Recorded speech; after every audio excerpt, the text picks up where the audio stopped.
Ontem eu saí para dar uma voltinha com a Lidiane e o Luca. Tava calor pra caramba em casa e a gente foi andar um pouquinho à noite para ver se dava uma refrescada. Então eu passei, ou nós passamos ali na calçada do cemitério e a porta estava aberta. E eu peguei na mão do Luca e falei, vamos lá agora. O bichinho pulava. Eu fiz algumas vezes, vamos lá agora que a gente vai conhecer o cemitério. Ele não queria, estava com medo, né? E eu falei para ele, o lugar mais tranquilo que tem para se ir ao cemitério, cara. Não tem nada acontecendo lá, né?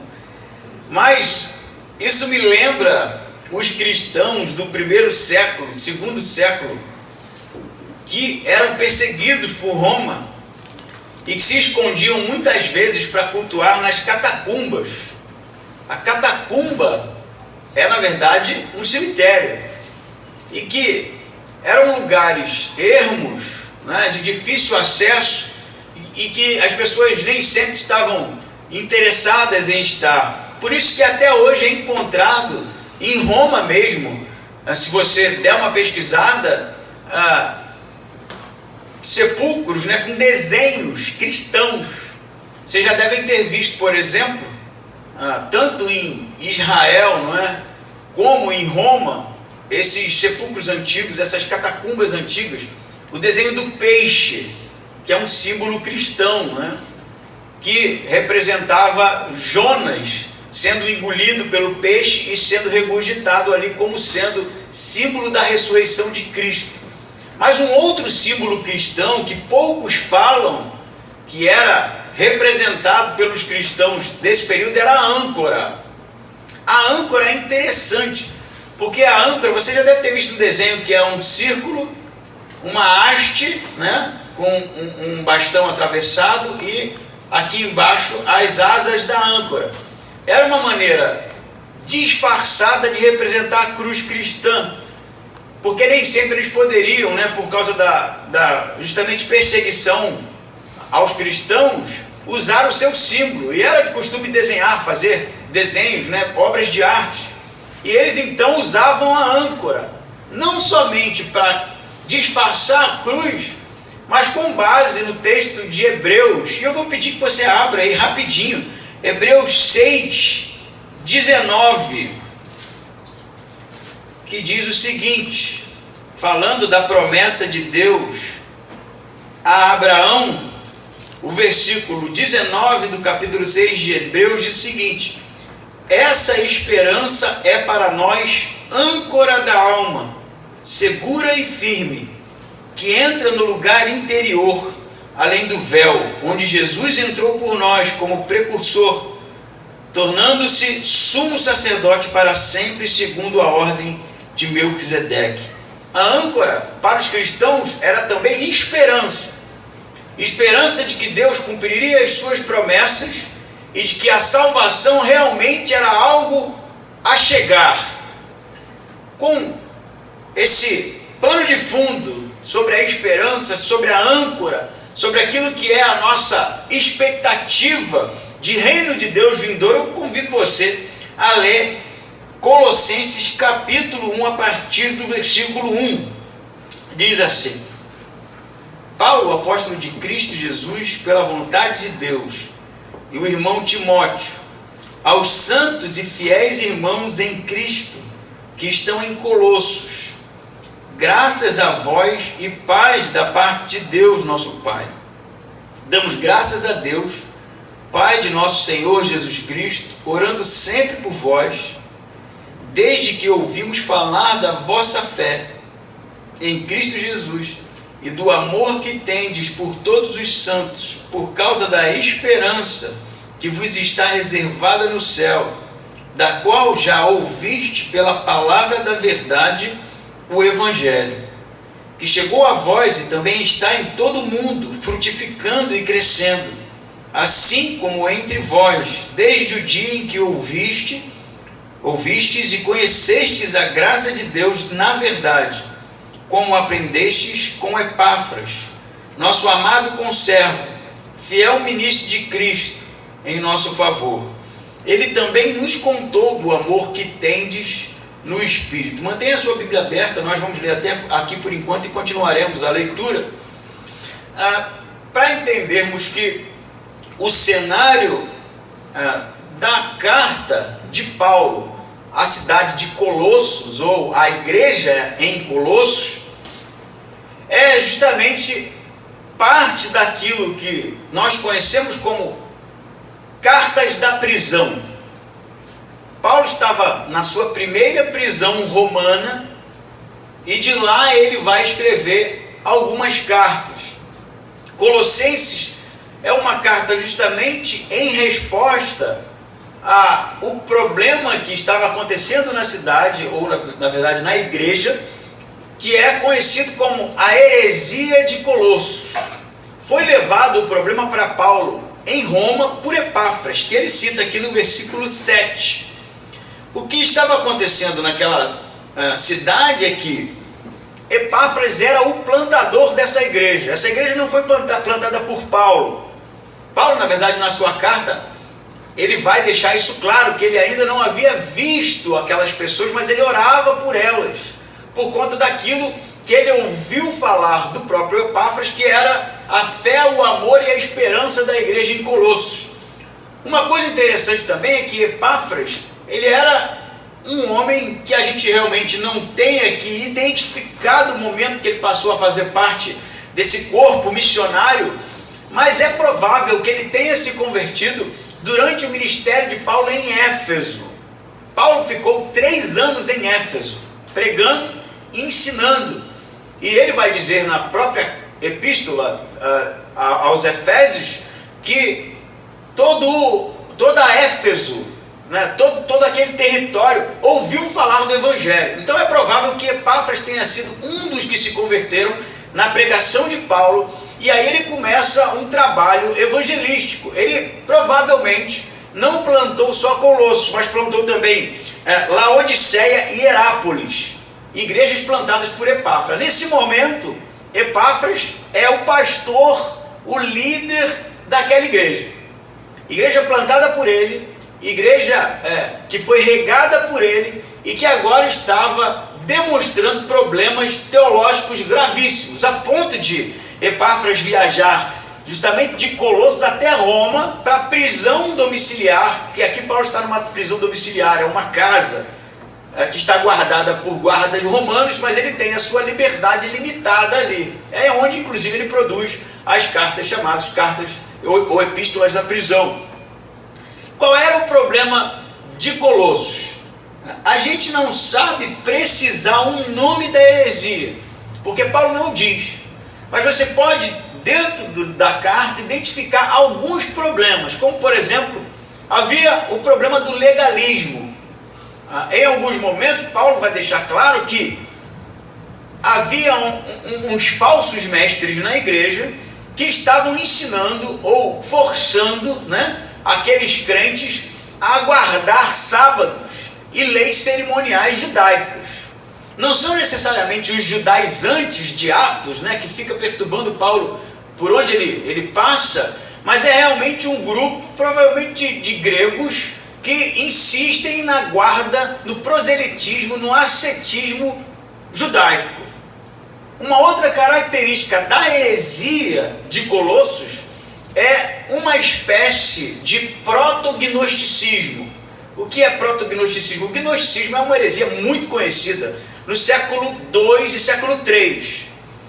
Mas nesse período aqui é provável que isso ainda estivesse em formação, e aqui o que estava sendo cultivado na igreja era a adoração a anjos, o mortificar da carne no sentido de conquistar a salvação através de boas obras, é também uma espécie de, eu diria, diminuição da pessoa de Cristo. E se pensava, segundo o que a gente conhece do gnosticismo, que Jesus, ele não era Deus, ele era alguma coisa menor que Deus, porque ele era carne. E os gnósticos, eles diziam que a carne era completamente antagônica ao espírito. Assim se olhava para as pessoas de Jesus, para a pessoa de Cristo, como algo menor. Esses, na verdade, são alguns detalhes do problema que está acontecendo na igreja em Colossos.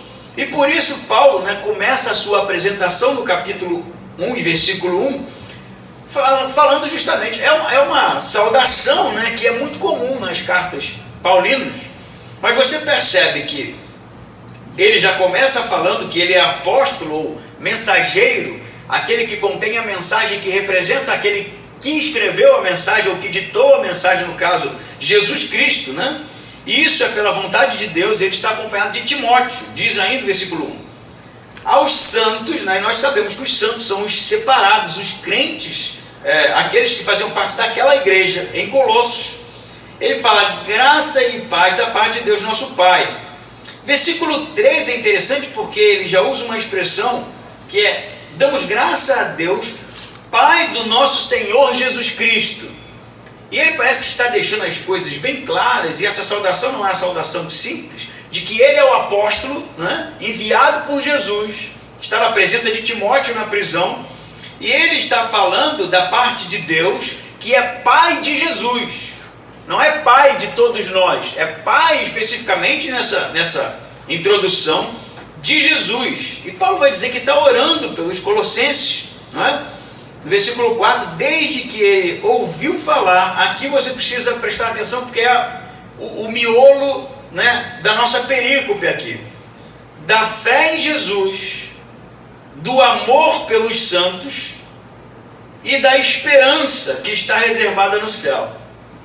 Essa, na verdade, vai ser, ou este vai ser o tripé que vai estar em toda a carta aos Colossenses: fé, amor e esperança. Fé em Cristo Jesus, amor por todos os santos e a esperança que está reservada no céu. Ele vai dizer, no término do versículo 5, no céu da qual vocês já ouviram, né, pela palavra da verdade, o Evangelho. O que Paulo está dizendo aqui? Ele diz que ele conhece a fé daqueles crentes, conhece o amor deles, conhece a esperança deles. E ele fala que vocês chegaram ao conhecimento através da palavra da verdade, o Evangelho. Paulo está deixando claro que no meio daquela confusão teológica, daquela confusão herética, existe algo que é verdadeiro, o Evangelho. E isso não pode ser negociável. Ele vai dizer mais, ele diz, versículo 6, esse Evangelho chegou até vocês, mas também está frutificando em todo o mundo. Ele usa uma metáfora aqui, metáfora do fruto, né, da árvore que está dando fruto, que está frutificando constantemente, não só em Colossos, mas em todo o mundo. E ele vai dizer, interessantemente, diz, crescendo, assim como entre vós. Esse fruto está crescendo, frutificando, essa palavra da verdade, o Evangelho, também em Colossos, desde o dia em que eles ouviram.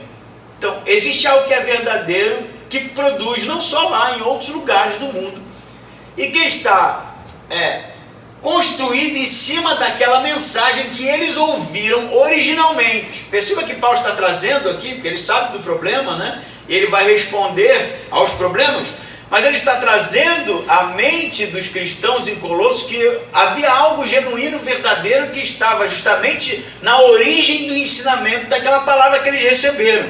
Ele diz mais, versículo 7, como aprendestes com Epáfras. Epáfras era o pastor, foi o que começou a igreja lá.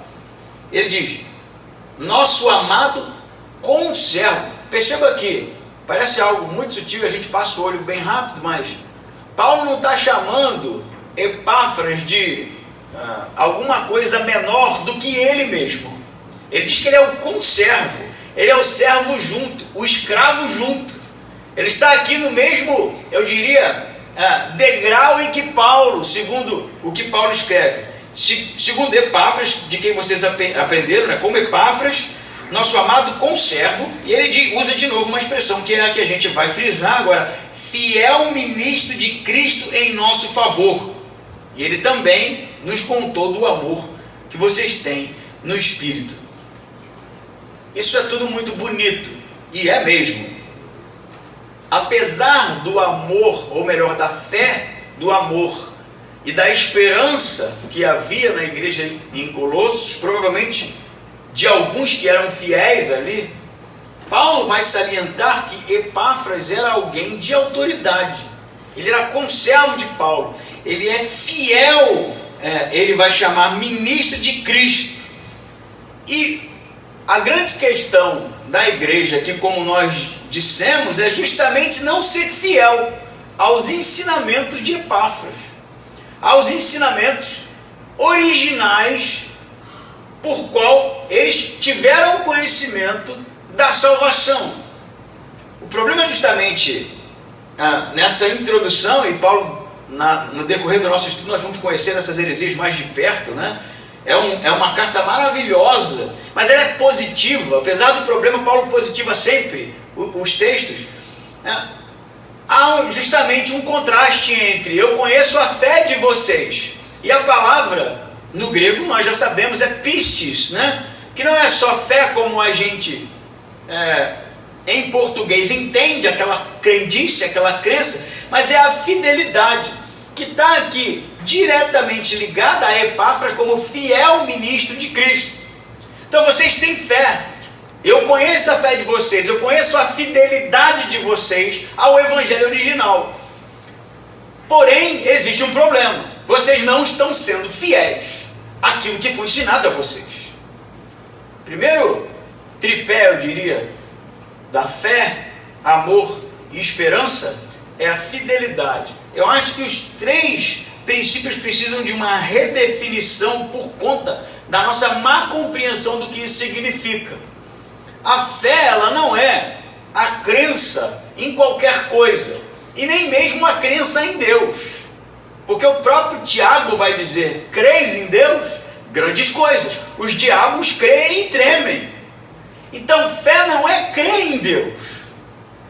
Grandes coisas, convenhamos, crer que Deus existe, é uma questão de inteligência. A fé é uma fidelidade a esse Deus que realmente revelou uma palavra libertadora, que é o Evangelho, que é a palavra da verdade. A fé é justamente a fidelidade a Jesus e ao Evangelho de Jesus. O problema é que eles não são fiéis, como eu falei.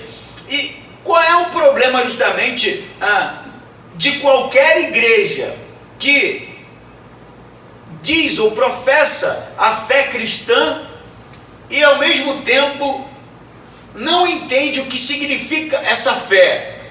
O problema é oscilação. Por que será que a igreja dos Colossos estava procurando outras coisas? Por que será que Jesus, pregado por Epáfras, não era mais suficiente? Por que será que a graça não era o bastante? Eles precisavam ou estavam justamente direcionados a buscar, decididos a buscar outras coisas para, quem sabe, ajudar na sua salvação, senão um problema de infidelidade. Entende isso? Eu conheço a fé de vocês, eu conheço Epáfras. Epáfras é fiel ministro de Cristo, mas vocês estão com um problema aí. Primeiro problema, infidelidade. E aí eu vou dizer alguma coisa para vocês assim, de todo coração. Eu sou avesso a justamente a gente colocar a nossa expectativa em pessoas. Não a expectativa daquele que confia, isso é natural, mas toda a expectativa, porque homens falham. E eu sou, depois de Paulo, o pior dos pecadores, assim como você também. Então eu confio em você, como eu confio em uma pessoa que eu sei que falha. Eu não deposito em você a fé ou a fidelidade que eu deposito em Cristo ou em Deus, porque esse não falha. Vocês estão entendendo isso? Mas ao mesmo tempo, o que me parece é que nós estamos fazendo o contrário disso. Nós estamos colocando a nossa fé em homens, em pessoas. Na verdade, eu acho que nem necessariamente em pessoas, mas no conteúdo, que muitas vezes não é um conteúdo condizente com a fé cristã.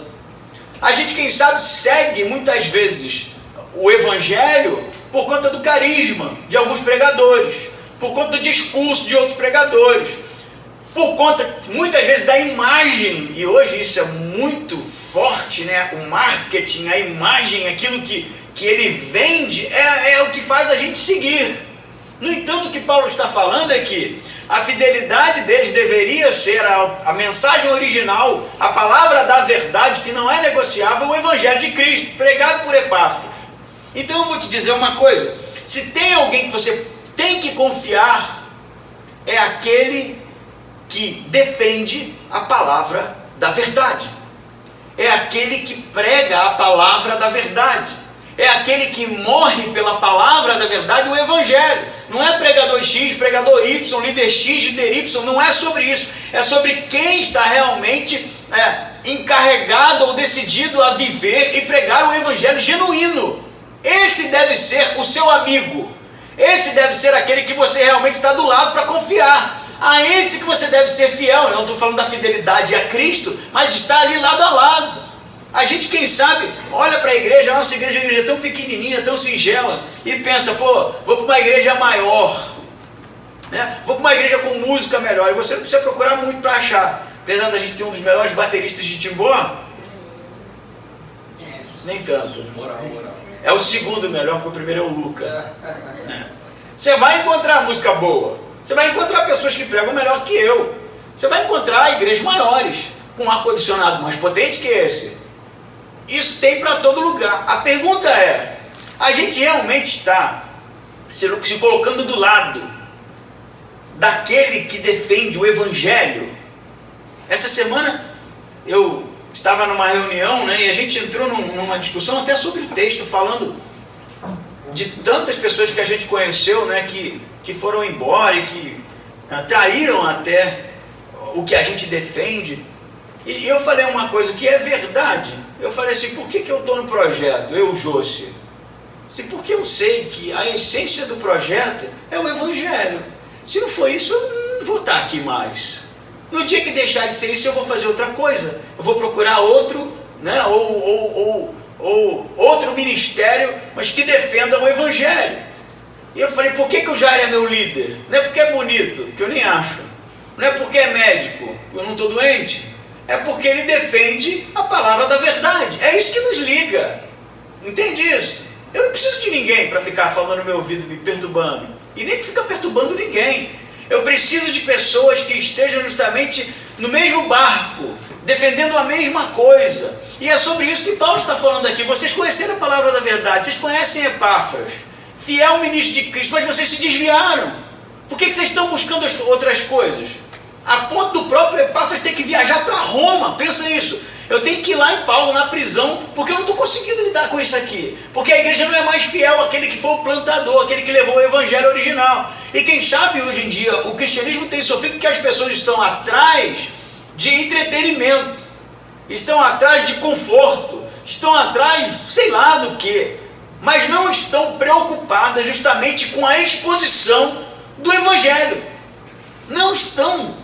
E aí seguem qualquer coisa, meu amigo. Eu posso fazer uma lista aqui de loucuras que a gente ouve por aí, que a gente vê na internet. E por que aquelas pessoas estão lá? Entende isso? E eu me esforço para levá-los a justamente serem fiéis a Cristo, ao Evangelho, e serem justamente aqueles que dão suporte para os que defendem o Evangelho genuíno. Se não defende o Evangelho genuíno, por favor, se distancie. Se distancie. Não se distancie no sentido evangelístico, mas no sentido de fidelidade. Paulo continua, né? E ele vai dizer, e eu quero que você pense comigo assim, primeiro ponto aqui, fé. Ele diz no versículo 4, eu ouvi falar da fé de vocês, do amor de vocês e da esperança. Nós falamos da fé aqui enquanto fidelidade, pistes, a falta de fidelidade da igreja a Epáfras, que pregou o evangelho original. O segundo momento, versículo 9, o amor. Paulo vai usar a palavra agape, e a gente sabe que no grego o agape é um amor exemplar, normalmente atribuído a Deus. Não é exclusividade de Deus o amor agape, mas é um amor excelente. Usando a palavra agape, amor, vamos ler de novo o 9. Na verdade a gente não leu ainda, né? Vamos ler agora então. O 9 que diz assim: desde o dia em que soubemos disso, nós também não cessamos de orar por vós e de pedir que sejais cheios do pleno conhecimento da sua vontade, em toda sabedoria e entendimento espiritual. Assim oramos, para que possais viver de maneira digna do Senhor, agradando-lhe em tudo, frutificando em toda boa obra e crescendo no conhecimento de Deus. Perceba no texto quantas vezes ele usa a palavra todo. Olha só, ele diz no 9: desde o dia que soubemos disso, nós também não cessamos de orar por vós e de pedir que sejam cheios do pleno, perceba essas palavras, pleno conhecimento de sua vontade em toda sabedoria e entendimento espiritual. Assim oramos para que possais viver de maneira digna do Senhor, agradando-lhe em tudo, frutificando em toda boa obra e crescendo no conhecimento de Deus. Percebe a intensidade? Paulo não está falando assim, eu estou orando para que vocês conheçam, ele está falando, conheçam a plena vontade. Eu estou orando para que vocês, ele está orando para que eles conheçam tudo, para que eles deem tudo. Entende a intensidade da coisa aqui? Por que Paulo está falando isso? Porque ele usa aqui umas palavras muito interessantes. Por exemplo, pleno conhecimento é um termo que no grego, está em contraste com gnose, que era justamente o problema da heresia. Gnose é conhecimento. Paulo usa aqui o pleno conhecimento. Entende? A gnose também, ou o próprio gnosticismo, fala da sófia, que é a sabedoria. Ele fala também de ter pleno conhecimento. Toda a sabedoria, não é só sófia, não é só sabedoria, toda a sabedoria e conhecimento espiritual. Paulo, pensa só, o que Paulo está orando? Eu estou orando para que vocês tenham pleno conhecimento da vontade de Deus. Isso aqui é pleno conhecimento da vontade de Deus, não ter dúvida do que Deus quer. É uma coisa fácil? Não é. Você tem pleno conhecimento do que Deus quer de você? Essa semana? Esse ano de 2021? É algo realmente que a gente pode até perseguir, mas não de imediato vai ter o conhecimento. Por que Paulo está orando assim então? Por que ele ora para que eles tenham pleno conhecimento da vontade, toda sabedoria e entendimento espiritual, para que eles agradem a Deus em tudo, frutifiquem em toda boa obra e cresçam no conhecimento de Deus? Sabe por que Paulo está orando assim? Porque ele quer deixar bem claro para a igreja de Colossos que quem ama, fé, amor, quem ama, se importa, se interessa, busca. Quem ama realmente está interessado em saber. Entende isso? Paulo está aqui extrapolando o conceito, por isso que ele usa a palavra HP, porque se os crentes de Colossos realmente eram crentes fiéis, como ele falou, eles estariam interessados no pleno conhecimento da vontade de Deus.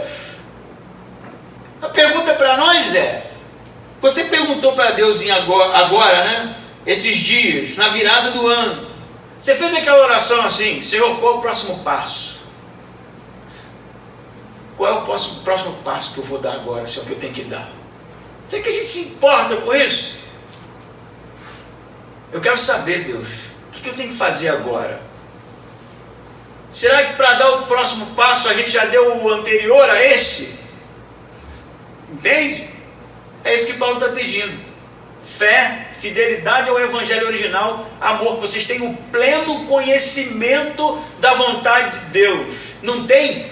Busque, deseje, porque não vai ter outra coisa que vá fazer com que você seja pleno se não conhecer a vontade de Deus, se não ter o conhecimento de quem Deus é e o que Ele deseja, se não, como Paulo dizia, tentar agradar-lhe em tudo. Não é meia boca, gente, isso aqui. Paulo não está falando para ser mais ou menos, vai lá, não, se der, beleza, se não der. Ele está falando de algo, o cara está preso. Eu sempre volto nisso, ele está preso, e a vida dele é o próprio exemplo. Cristianismo não é meia boca, é intenso, é algo, ou você é ou você não é, não tem como ser mais ou menos, andar na corda. E a gente precisa realmente, se amamos a Deus, HP, buscar intensamente o conhecimento dele, não só o conhecimento intelectual, sabe por que ele vai dizer, frutificando em toda boa obra, toda, não é uma, não é duas, é toda, sendo alguém que busca agradar a Deus intensamente. Que bomba isso aqui, na boca do estômago. Você já tomou um soco na boca do estômago? Uma vez eu estava jogando bola, eu era adolescente, e eu nunca tive o hábito de tomar café da manhã, e era na minha rua, assim, e a bola era daquelas, o Chico deve lembrar, as bolas que a gente jogava, que era Campeão, o nome da bola era de borracha, aí ela furava, e ela ficava um coco de duro assim. Quem jogou bola antigamente sabe o que eu estou falando aqui, né? Era um cocão duro, e a gente estava jogando, e aí eu estava no gol, né? Nesse dia só, normalmente jogava na linha porque era muito bom de bola, mas nesse dia eu estava no gol. E aí, cara, alguém deu uma bicuda naquela bola, pegou bem no meu estômago, cara. A primeira que pegou, tá, eu tomei a bolada e começou a faltar aquela dor, parece que vai ficar mais aguda, eu desmaiei. Fui arrastado para casa, de lá para depois eu não lembro mais o que aconteceu. Eu acho que meteram foi vinagre, porque eu acordei com um cheiro de vinagre na cara para eu acordar. Isso aqui é um soco no estômago. Toda boa obra, todo desejo de agradar a Deus, todo o conhecimento da sua vontade. Quem sabe, gente, o nosso cristianismo, ele realmente está capenga, porque a gente realmente não ora mais pedindo para que Deus nos mostre o que Ele quer de nós. Isso precisa ser uma preocupação, porque se eu, pastor dessa igreja, não souber o que Deus quer de mim, o que eu estou fazendo aqui? Eu preciso estar perguntando isso o tempo todo. E agora, Deus? Teve uma pandemia, está tendo? E agora, Deus? O que a gente faz? Às vezes, decisões são difíceis. Mas você tem que estar interessado, pelo menos. Buscando perceber o que Deus está fazendo. E o que é que Ele vai, justamente, querer de vocês em determinados momentos. A gente não pode sair por aí tomando decisão à torta e à direita, sem achar, ou achando que Deus não se importa com nada disso. Eu não estou dizendo que todo mundo vai sair daqui pastor, que todo mundo vai sair daqui missionário, mas eu estou dizendo que Deus tem um plano e pode te usar muito, e muito especialmente onde você está. Mas a gente precisa realmente ter um interesse, buscá-lo e fazer a oração que Paulo está fazendo, para que a gente conheça a plena vontade do Pai. Ele vai dizer mais, né? Eu vou ler de novo aqui, em toda a sabedoria e entendimento espiritual. Assim oramos para que possais viver de maneira digna. O que é viver de maneira digna? Não é eticamente digna, também, mas não é só moralmente digna, é ser digno no sentido de ser representante desse evangelho que a gente diz crer, entende? Por isso é andar de maneira digna, andar de maneira que Deus se agrada da gente. Olha para a gente e diz, caramba, vai lá, esse cara é braço. Deus fala, esse é top, esse aí representa. Porque está interessado naquilo que Deus quer. E Deus tem um plano, gente. Eu não estou aqui à toa. Se você for analisar a coisa, eu estava no Rio de Janeiro com a minha vida lá, sossegada, mais ou menos sossegada, não dá para ficar sossegado no Rio de Janeiro, mas estava razoavelmente sossegado. Aí dá um comichão, eu falo, não vou ficar mais aqui, eu preciso ir para o seminário. Vou para Minas, norte de Minas, cheio de terremoto, Ruepiqui. Planta uma igreja lá, de repente o Jairo vem para Santa Catarina, porque conhecia uma família aqui, vem passear, não vem plantar a igreja. A família começa a reclamar da ausência da denominação no sul. Eu venho fazer uma visita, meu coração é tocar. Olha onde a gente está. Isso é à toa? Caramba, não pode ser. Como é que eu conheci vocês? Como é que vocês me conheceram? Como é que a gente está junto aqui? Isso é Deus ligando as coisas. E se a gente não está atento àquilo que Deus quer, a gente deixa passar a oportunidade. Se a gente não está atento, justamente desejoso de conhecer a verdadeira e boa vontade de Deus para a gente deixa passar essas coisas. Eu não estou dizendo que as coisas não vão acontecer, porque Deus vai fazer. Ele sempre faz. Mas poderia ser com a gente. E a gente poderia ter uma história belíssima daquele que está sendo usado por Deus e que percebeu. Pô, lembra de Paulo? Eu gosto desse exemplo, já preguei até sobre esse texto algumas vezes. Paulo está bem intencionado, quer ir para a Ásia, pregar o evangelho na Ásia. Olha só, quem vai dizer que não era vontade de Deus isso? E ele está lá com o seu grupo, tenta pegar o barco, não consegue. Tenta de novo, não consegue. Nada dá certo naquele dia. Ele vai dormir à noite no cais, tem um sonho, um varão que diz, desce para Macedônia. O texto diz que ele acorda e imediatamente ele vai para Macedônia. Chega na Macedônia, ele começa a procurar o tal rapaz que ele sonhou, o varão que ele sonhou. Não tem sinagoga para ele pregar para judeu, era assim que ele começava, pregando para judeu, convencendo que Jesus era o Messias. Não tem sinagoga, não tem varão, anda para lá, anda para cá, pensa, o que eu estou fazendo nesse lugar? Não tem nada aqui em Filipos. Aí vai dar uma caminhada no rio, chega lá, tem umas mulheres lá lavando roupa. Pregar para mulher não era muita vantagem, porque mulher naquele tempo não representava muita coisa. Não ia nascer igreja na casa de mulher. Mas Paulo prega assim mesmo. E aí se converte Lídia, vendedora de púrpura. Primeira igreja na Europa, meu amigo. Na casa de Lídia. Vai ser a igreja de Filipos, que vai ser a única igreja de Paulo que vai cuidar dele na prisão, na sua velhice. O cara estava atento, ele queria saber, ele estava tentando. E Deus disse, porque Deus conhece as engrenagens, Deus conhece o time, conhece o tempo certo. Mas a gente precisa realmente ter o coração desejoso de conhecer isso. De entender como Deus quer nos usar. Por isso, fé, fidelidade ao evangelho original, amor e o desejo de conhecer o ser amado, de conhecer a sua vontade, e o terceiro tripé, a esperança. Vamos ler? 11. Fortalecidos com todo o vigor, segundo o poder de sua glória, para que com alegria tenhais toda perseverança e paciência, dando graças ao Pai, que vos capacitou a participar da herança dos santos na luz. Ele nos tirou do domínio das trevas e nos transportou para o reino do seu Filho amado, em quem temos a redenção, isto é, o perdão dos pecados. Esperança. Esperança, a palavra no grego é eupis. E aqui eu acho que é o problema mais grave para a gente, para eles também. Porque esperança não é otimismo. Vamos começar assim. Esperança é uma expectativa de algo que pode acontecer, em português. Não é assim? É otimismo. É pensar positivo, né? Não, eu tenho esperança que vai ter uma vacina aí que vai resolver o problema da Covid. Não é assim que a gente pensa? Ou você pode não ter esperança que isso vai ser resolvido. Esperança em grego não é isso. Esperança em grego é convicção. Haja o que houver. É disso que Paulo está falando. Convicção. Eu aguardo porque eu sei que vai acontecer. Não tem oscilação, não é otimismo. Perceba, o terceiro tripé aqui da fé, amor e esperança é justamente a perseverança e paciência. Perseverança por conta de quê? Ele vai dizer no início, da esperança que vos está reservada no céu. A esperança é do céu, a esperança é do reino de Cristo. A esperança é justamente de que Deus um dia vai transformar todas as coisas. Mas enquanto isso não acontece, nós aguardamos pacientes. Não é isso que ele diz? Perseverante. Perseverante é uma palavra muito usada por Paulo, né? E o que é perseverança? É seguindo apesar dos pesares. A paciência também, as coisas não estão boas. Mas a gente aguarda pacientemente. Só que tem uma coisa que é interessante aqui, é que ele vai dizer que fortalecidos com todo vigor. Olha só que legal. É Deus quem fortalece e nos dá o vigor. É isso que ele está dizendo, versículo 11.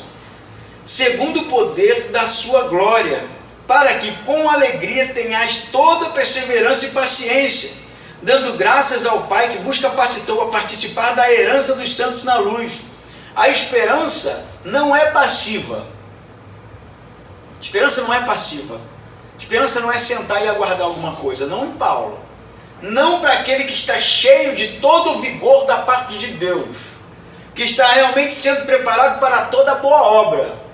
Esperança é ativa, é em movimento, é avante. Entende? Por quê? Se você crê piamente que o reino de Deus é algo que realmente é verdadeiro e que o reino de Deus estabelecido vai acontecer e que o céu é uma verdade inabalável, como é que você vive? Você só tem um jeito de viver. Segundo o que você está professando. Não tem outro jeito. Você não pode dizer que tem fé que o reino de Deus vai realmente acontecer, que tem esperança, e vive como se isso fosse uma coisa do universo do pode ser. Eu sempre brinquei, né, com uma ilustração que eu criei lá no início do seminário. Cheguei até a escrever um texto sobre isso uma vez, que é o louco, né? Vamos supor que você conhecesse um cara que diz que sabe voar. Eu voo. E voa, ele diz que voa mesmo, não é avião. Primeiro que você vai dizer é que o cara é mentiroso, porque isso não é possível. Mas se você pensar um pouco mais, você vai dizer, não, mentiroso não, porque ninguém mente desse jeito, né? A gente mente com coisas que são possíveis. Mentir dizendo e afirmando coisas que são impossíveis é coisa de gente maluca, né? Não é mentiroso, é doido. E o cara insiste, não, eu sei voar, eu já voei. Não sei se você já sonhou que estava voando. O outro ele fez assim. Eu sonhava, mas eu sempre me arrastava a cara no chão no sonho. Eu não conseguia voar direito. Eu ia voando caindo, era meio ruim assim. Mas esse cara diz que voa, não assim, ele voa bem. Aí você fala, esse cara é doido.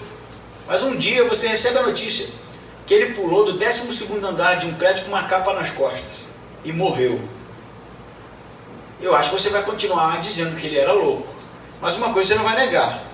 Ele acreditava naquilo que ele estava dizendo. Sabe por quê?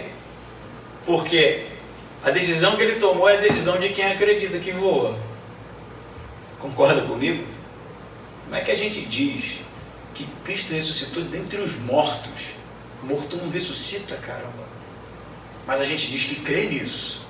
E de que o reino de Deus é algo certo, que a gente crê nisso. E que a esperança da transformação que a Bíblia diz que vai acontecer, ela é certa. E não vive segundo aquilo que a gente fala. A gente é mentiroso. Então a gente mente. Ou a gente faz como Paulo, cheio do vigor, perseverante, paciente, avança para a esperança de que realmente o reino de Deus é algo verdadeiro. Entende? Não tem meio termo aqui. Paulo está querendo dizer para a igreja de Colossos.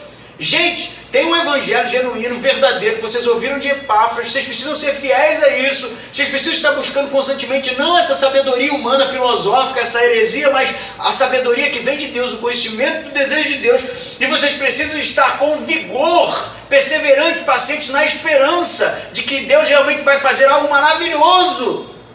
Perceba que ele depois, o 12 e o 13, na verdade, são dois versículos de transição para a cristologia que Paulo vai inserir aqui, que é o sermão de semana que vem, que é espetacular. Mas ele diz assim, por que a gente tem esperança? Porque ele nos tirou do domínio das trevas e nos transportou para o reino do seu Filho amado. Essa é a primeira vez no Evangelho, se não uma das únicas, que Paulo vai dizer que o reino não é o reino de Deus necessariamente, é o reino do Filho. Olha que lindo! E nos transportou, nos arrancou dos domínios das trevas, da cegueira espiritual, e nos colocou no reino do seu Filho amado. Não é isso que ele diz? Em quem temos a redenção, isto é, o perdão dos pecados. Aquele que crê que o reino do Filho amado de Deus, Jesus, é verdadeiro, que realmente a morte e a ressurreição de Cristo tirou de nós os nossos pecados, nos perdoou, nos arrancou dos domínios das trevas e nos colocou no reino de Cristo, vive assim, com vigor, com uma esperança realmente tangível, palpável, avante, intensa. Não tem lugar aqui para mais ou menos. Ou a gente vive conforme aquilo que nós professamos, ou somos mentirosos. Por isso que eu quero ler para você um texto aqui, de C.S. Lewis, que está no Evangelho Puro e Simples, página 49 e 51, que diz o seguinte: a esperança é uma das virtudes teológicas. Isso quer dizer que, ao contrário do que o homem moderno pensa, o anseio contínuo pelo mundo eterno não é uma forma de escapismo ou autoilusão, mas uma das coisas que se espera do cristão. Não significa que se deve deixar o mundo presente tal como está. Se você estudar a história, verá que os cristãos que mais trabalharam por este mundo eram exatamente os que mais pensavam no outro mundo. Os apóstolos que desencadearam a conversão do Império Romano, os grandes homens que erigiram a Idade Média, os protestantes ingleses que aboliram o tráfico dos escravos, todos deixaram sua marca sobre a terra, precisamente porque suas mentes estavam ocupadas com o paraíso. Foi quando os cristãos deixaram de pensar no outro mundo que se tornaram tão incompetentes neste mundo. Foi quando nós deixamos de pensar no outro mundo que nos tornamos incompetentes nesse mundo. A nossa esperança, a nossa âncora é Cristo. Por isso a gente precisa lançá-la no céu. E é lá que a gente se segura e segue avante. Amém? Amém. Vamos ficar em pé, orar.